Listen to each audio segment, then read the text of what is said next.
વડોદરા શહેરમાં online food order કરનારા લોકો માટે ચેતવણીરૂપ એક ઘટના સામે આવી છે।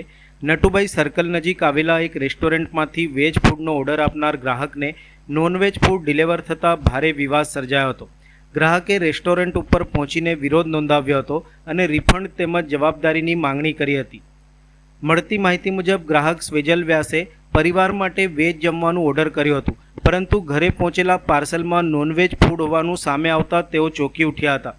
બ્રાહ્મણ પરિવાર સાથે જોડાયેલા ગ્રાહકે જણાવ્યું હતું કે તેમની ધાર્મિક અને વ્યક્તિગત માન્યતાઓને આ ઘટનાથી ગંભીર ઠેસ પહોંચી છે। ગ્રાહકનો આક્ષેપ છે કે તેમની પાસેથી આશરે 410 વસૂલવામાં આવ્યા હતા, જ્યારે મોકલાયેલ ખોરાકની કિંમત પણ ઓછી હતી અને સૌથી ગંભીર બાબત તો એ હતી કે વેજના બદલે નોનવેજ મોકલવામાં આવ્યું। આ મામલે ગ્રાહક સીધા રેસ્ટોરન્ટ પર પહોંચ્યા હતા, જ્યાં બંને પક્ષ વચ્ચે ઉગ્ર બોલાચાલી થઈ હતી। આ ઘટના માત્ર ખોટો ઓર્ડર પહોંચાડવાની ભૂલની નથી, પરંતુ ગ્રાહકોની ધાર્મિક લાગણીઓ, ખાણીપીણીની પસંદગી અને વિશ્વાસ સાથે જોડાયેલો ગંભીર મુદ્દો પણ છે।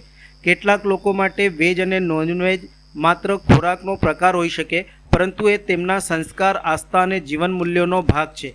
નફો કમાવાની હોડમાં જો રેસ્ટોરન્ટો गलती आप लोगों की है, हमें ढूंढने आने का इधर तो नंबर जगमराना देते हो अंदर।